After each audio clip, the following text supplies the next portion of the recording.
जय हिंद, नमस्कार। Career wing पर आपका बहुत बहुत स्वागत है। आज हम लोग देखेंगे बीएससी सेकेंड ईयर वालों का केमिस्ट्री का सेकंड पेपर 2025 का। ठीक, ऑर्गेनिक एंड फिजिकल केमिस्ट्री। देखो, इस साल पहले ही बता दिया गया था कि पेपर किस पैटर्न में आने वाला है। इनऑर्गेनिक और फिजिकल दोनों एक साथ आता, और ऑर्गेनिक और फिजिकल का पूरा एक पार्ट को दोनों में डिवाइड कर दिया गया है, इसीलिए इस तरह से हो गया। ठीक, चलिए अपन इसका क्वेश्चन पेपर देखते हैं। आप लोगों को इसके बाद मैथ्स का पेपर होगा और आप लोगों का जूलॉजी का होगा। तो मैथ्स और जूलॉजी का दोनों का इंपॉर्टेंट क्वेश्चन मैंने पहले ही प्रोवाइड कर दिया है, आप लोग जाकर देख सकते हैं। लिंक डिस्क्रिप्शन में है, या तो प्लेलिस्ट चेक कर लीजिए। ठीक, सेम केमिस्ट्री के जैसे मैथ्स को भी किया गया है। वहीं जैसे केमिस्ट्री में हुआ था ना, वैसे ही मैथ्स में हुआ है। फिजिकल का आप लोगों का फिजिकल का जो पेपर था ऑर्गेनिक में और इनऑर्गेनिक में बंट गया था, वैसे ही मैथ्स का जो 3 पेपर है सेम किया गया है। ठीक, 2 पेपर में बटा है, तो फर्स्ट पेपर का तो फर्स्ट रहेगा ही, लेकिन थर्ड पेपर का कुछ इन्वॉल्व किया गया है। सेकंड पेपर का है और थर्ड पेपर का भी कुछ इन्वॉल्व है, इसीलिए मैंने फर्स्ट और थर्ड दोनों पेपर ही प्रोवाइड कर दिया पहले से। सेकंड पेपर का जिस दिन होगा उस दिन आप लोगों को मिल जाएगा, उसके पहले ही मिल जाएगा। ठीक, चलिए फिलहाल अपन केमिस्ट्री का देखते हैं, आप लोगों का paper organic and physical chemistry का। चलिए स्टार्ट करें। चलिए, ए नंबर में हमें क्या दिया था, C6H5N2Cl और Cu2Cl2 प्लस HCl के साथ क्रिया। मोस्ट इंपॉर्टेंट क्वेश्चन था। उसके बाद देखो, त्रिविब बाधा क्या है, उदाहरण से समझाइए। इसको मैंने इंपॉर्टेंट में नहीं दिया था। SN2 अभिक्रिया को प्रभावित करने वाले कारकों का वर्णन कीजिए। उसके बाद था क्लेजन पुनर्विन्यास व्यवस्था को समझाइए। इंपॉर्टेंट क्वेश्चन था, आया हुआ भी है, देख लो। अथवा में आया था, उबलती हुई टॉल्विन में क्लोरीन गैस प्रवाहित करने पर क्या बनता है, ये बताना था। एक ही नंबर का क्वेश्चन था। उसके बाद है सेट जेफ के नियम को उदाहरण से समझाइए। इंपॉर्टेंट क्वेश्चन था, आया। उसके बाद पिनेकोलोन पुनर्व्यवस्था की क्रियाविधि वर्णन करनी है। 2 नंबर का था फिनॉल के अम्लीय अभिलक्षण की व्याख्या करनी थी। फिनॉल की अम्लता पर प्रतिस्थापकों के प्रभाव को समझाना था। यूनिट 2, किसी एक असंतृप्त एरोमेटिक एल्डिहाइड का नाम और सूत्र लिखना था। एल्डिहाइड बनाने की कोई भी 2 विधि लिखना था। मैं अल्कोहल वाला करवाया था। उसके बाद देखो, रक्षी समूह के रूप में कीटैल के उपयोग का वर्णन करना था। एल्डिहाइड के ऑक्सीकरण का वर्णन करना था। उसके बाद एसीटोन फेनिल हाइड्राजोन का संरचना सूत्र लिखना था। क्लीमेंस अपचयन देख लो, आया है, क्लीमेंस अपचयन बताया था।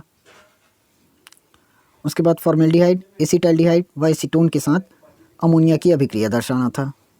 उसके बाद है हमारा इनॉलीकरणीय कीटोनों के हैलोजनीकरण को समझाना था। ठीक, यूनिट 3 में है हमारा यूरिया का संरचनात्मक सूत्र, उसमें उपस्थित क्रियात्मक समूह को लिखिए, यानी कि नाम लिखना। कार्बोक्सिलिक समूह की संरचना को समझाना था। डाई कार्बोक्सिलिक अम्ल बनाने की 2 विधि लिखना था। ठीक, एस्टर के जल अपघटन की क्रियाविधि को समझाइए। देख लो, एस्टर का जल अपघटन बताया था, इंपॉर्टेंट में आया हुआ है। उसके बाद अभिक्रिया पूर्ण कीजिए। CH3CONH2, इसका नाम मुझे कमेंट सेक्शन पर बताओगे क्या है।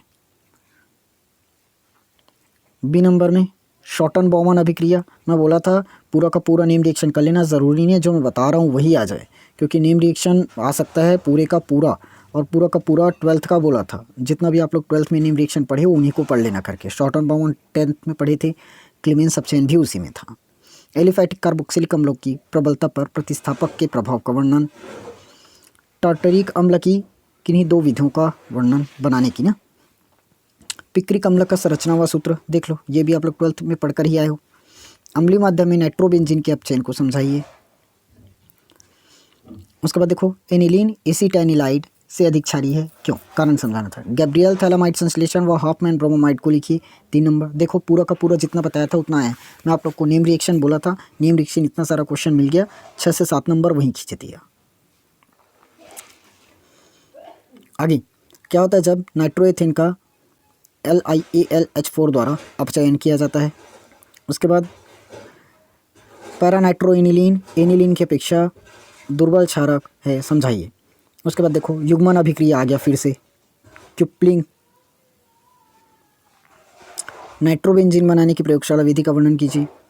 उसके बाद प्रावस्था की परिभाषा लिखिए। देख लो, प्रावस्था बताया था, मोस्ट इंपॉर्टेंट क्वेश्चन करके आया है। प्रावस्था आरेख भी आया है। प्रावस्था नियम की सीमाओं का वर्णन कीजिए आया। NaCl H2 तंत्र को समझाइए। सोडियम जल तंत्र, सोडियम क्लोराइड सॉरी। उसके बाद गलन क्रांतिक मिश्रण क्या है, सल्फर तंत्र का नामांकित प्रावस्था आरेख बनाना था।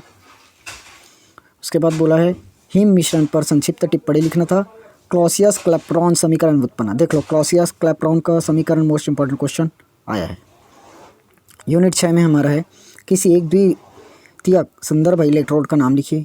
इलेक्ट्रॉनिक चालन व विद्युत अपघटनी चालन में अंतर। उसके बाद विद्युत कण संचलन प्रभाव को समझाइए। विद्युत रासायनिक सेलों में ऋण निरूपण का वर्णन कीजिए। ठीक, इस तरह से आपका क्वेश्चन था टोटल 50 नंबर का।